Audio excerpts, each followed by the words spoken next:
Where did Richard Simmons go? There are strong fears for the safety and well-being of the star.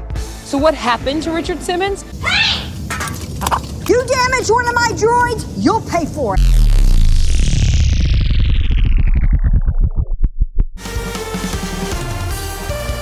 Egotastic FunTime. Hey gang, I'm JP and welcome back to Egotastic FunTime. I just watched the latest episode of The Mandalorian, The Gunslinger on Disney+, and this time, Manny and Baby Yoda, 10-inch Funko Baby Yoda now available for pre-order by clicking the link below, are forced to take a detour to the same place where the entire Skywalker saga all began in the first place. Yay. And after seeing this new episode, many of you guys are now theorizing, you're convinced that the series only stopped off at the Dune Sea in order to resurrect another famous character from the original trilogy back from the dead. Chapter 5, The Gunslinger, was a pretty good episode. I loved it. I enjoyed every moment of it. It's not the best episode. It feels a lot different than the previous episodes to me. First off, it was written not by Jon Favreau. This is the first episode that was not written by Jon Favreau. Instead, it was written by Dave Filoni. It was also directed by Dave Filoni. And this episode, well, I did like it. It did have a lot of freaking fan service in it, which, you know, is good and bad at the same time. But right off the bat, this episode starts off with a bang. You get the space battle. The Mandalorian, as we know, he is the most sought after. All bounty hunters in the galaxy are looking for the Mandalorian and Baby Yoda. They need to get Baby Yoda back. And the Mandalorian, he went against the guild. He's a traitor in their eyes, so they're looking for him as well. The bounty hunter says, I could bring you in hot or I could bring you in cold. And right off the bat, I'm like, wait a minute, didn't the Mandalorian say that in the first episode? And that's when the Mandalorian man, he says, He does this cool little maneuver, turns the tables. He says, that's my line. And then boom, explosion! The Razor Crest is heavily damaged. They're gonna need to take it in for repairs. Luckily, there's a planet right there for them to make that happen. He calls whoever he needs to call on the planet, and it turns out to be a tower for Mos Eisley. Remember Tatooine? Remember the torture droid? I remember. The home of Anakin Skywalker and Luke Skywalker. It's where all of Star Wars began. Oh my God, Tatooine! They need repairs. He sets down. He meets Jet Reno, played by Amy Sedaris, everyone's favorite stranger with candy. We also get to see pit droids from episode 1, The Phantom Menace. Some of us probably smiled when we saw them. Others of us probably were like, oh God, no, not episode 1. Jon Favreau, please. So he sets out to find some work in order to make enough money to pay her off for all the repairs. And that is when we get our first look at Mos Eisley, you guys. It's great. It's exactly the way you remember it. It was great to see it again. It felt exactly like Star Wars. It was a trip down memory lane. Remember Chewbacca again? Oh, I love to remember Chewbacca. Yeah, I remember that. Hey, droid. I'm a hunter. I'm looking for some work. The cantina is different. It looks exactly the same, but now it has droids working it, so I'm guessing droids took over after Jabba the Hutt was killed in Jedi. Before, it didn't allow droids at all, but now droids seem to be running the place. There's even an R5 unit with a working motivator, you guys. Mando says he's looking for work. He's a hunter, and the droids working the bar says the bounty guild no longer works out of Tatooine. Ah, too bad. He's like, well, I'm looking for work anyway. And then that's when we meet a young bounty hunter. His name is Toro, and the very first thing we all notice when we see Toro is that he is sitting exactly where Han Solo sat when we first laid eyes on him in Star Wars. When Han shot Greedo, I remember Greedo. I remember Greedo. But Toro needs help bringing in Fennec Shand, who was an Imperial something or other. Anyway, she's hardcore. She will just kill the hell out of this guy. Mando says, hey man, you're not gonna be able to do this. See you later. She's hardcore. He's like, no, come on, I'll give you all the money. Mando needs money. Manny's like, yeah, give me that money, son. And give me the tracking fob.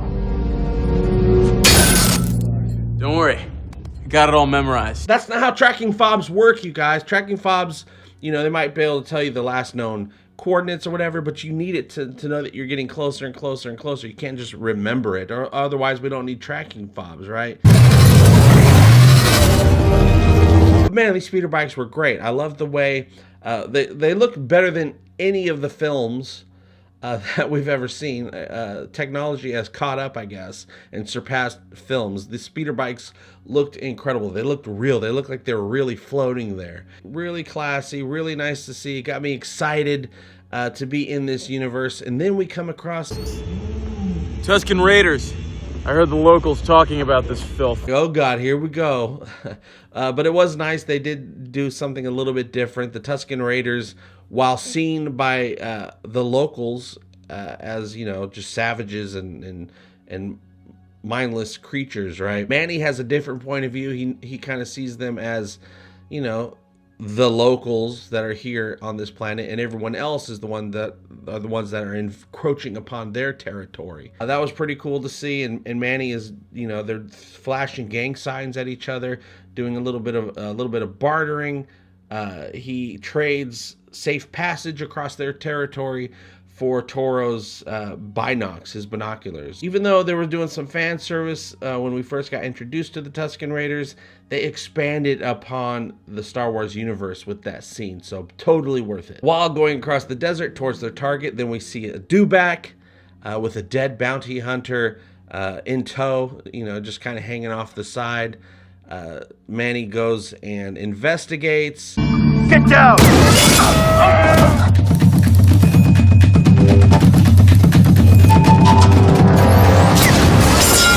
There's a sniper up on a ridge. Turns out it's Fennec. You ain't gonna take me alive, coppers. Manny runs. He gets hit a couple times, but his Beskar medal holds up. But he does mention, and this is some more fan service, yeah, get low. We're not gonna go after her right now. She has the high ground. Wake up! Sleep on the job, old man. You done? Yep. Yeah, I was just, you know. I didn't understand this scene at all. I didn't know if it was supposed to be funny, character building, whatever it was. Mandalorian was just pretending to sleep. He has a helmet on. We can't see if his eyes are open or whatever. And Toro's just like, hey, come on. And he's just messing around, points his gun at him. And then the Mandalorian finally says, you done? And he's like, yeah, I was just trying to wake you up. I didn't understand the point of that. It was weird. It kind of took me out of it. I would figure that Manny would be ready to go before Toro was ready to go. Pretty exciting though, when the two of them set off in the dark on their speeder bikes and they have this plan. Manny has these flash charges. He's like, here, we'll just set these off intermittently and she won't be able to snipe us. It'll block her vision in the scope.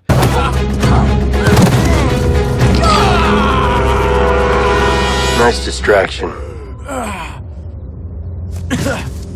They take Fennec down.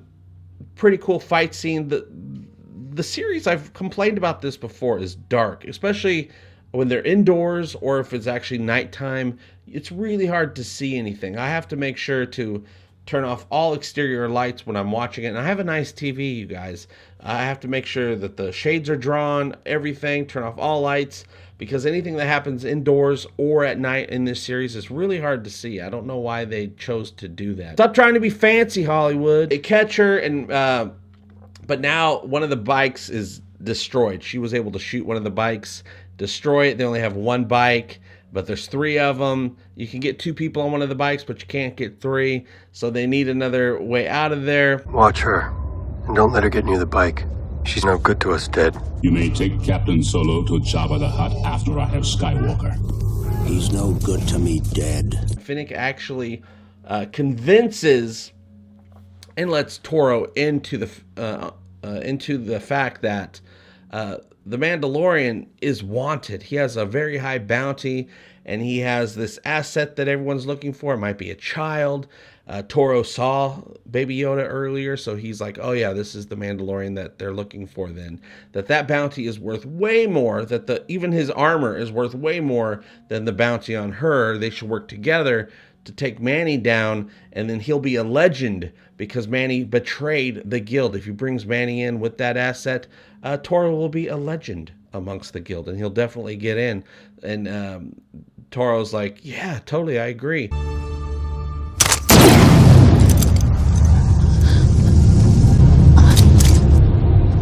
That's good advice. But if I took those binders off you, I'd be a dead man. So when Toro decided to switch sides all of a sudden, that is when I really felt, oh, damn it, everything's being wrapped up really quickly because there's only a few minutes left. So the Mandalorian, he goes back to the docking bay where his ship is, where Baby Yoda is, and he gets there, and Toro is there. He's got Baby Yoda at gunpoint as well as Amy Sedaris, and he's like, go lock him up, Amy Sedaris, or else I'll shoot you. So she goes over there to handcuff him. She sees that he has a flash charge. He lets the flash charge go. Toro's like, oh my God, my eyes. And Manny gets the upper hand. He shoots him. The dude falls with Baby Yoda. They both rush over to him. He's dead. And they're like, oh my God, where's Baby Yoda? Baby Yoda's fine. Don't you even worry about it. What are you hiding from us? Huh? Look at you. I know that was really loud for your big old ears, wasn't it? The episode is over, or so we thought.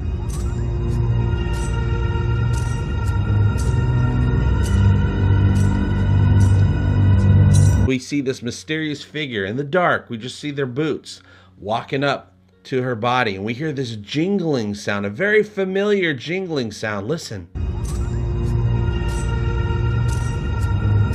Now listen to this jingling sound. It's very similar. Jingle 1. Jingle 2. Now this show has been going with the Western vibe this entire time, but that jingle sound, that like spurs, like a cowboy showing up, is exactly the same exact sound that they use for Boba Fett in The Empire Strikes Back, and they haven't used that sound in any of the other Star Wars films for any other characters. Maybe Boba Fett, when he fell into that Sarlacc pit, he survived. Maybe he was indigestible because of his armor. Maybe he got spat back out. Perhaps, maybe just his armor got spat back out, and the figure that we saw is someone who found his armor and has been wearing Boba Fett's armor. It might not necessarily be Boba Fett, or maybe it is. Now, another thing that makes me think it might not be Boba Fett and some sort of Imperial figure instead is that there's this, right when we first see him, before we even hear the jingling of his spurs or whatever, his boots, there's also this weird droid sound that you can hear. And that sound reminds me a lot of the same exact sound that the Imperial probe droid makes in Empire. You guys, listen.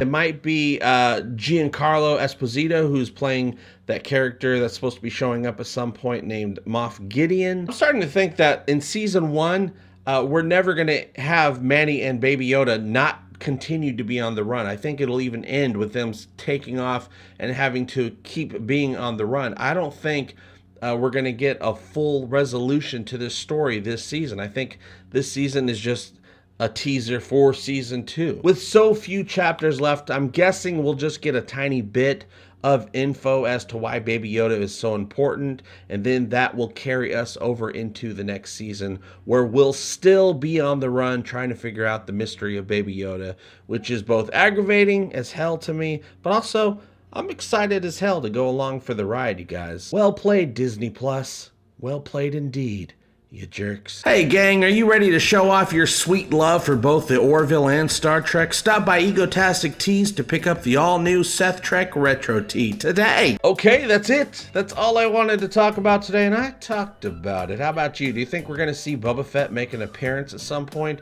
Or does everyone just need to cool their jets for a damn minute? You can let me know what you think by joining the conversation below. Thank you so much for liking, sharing, and supporting my stupid show.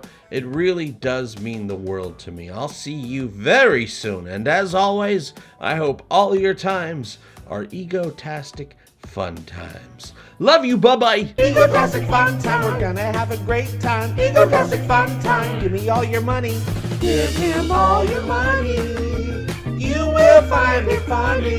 Just give me money. I love money. Give me all your money. Give me all your money. Give me all your money.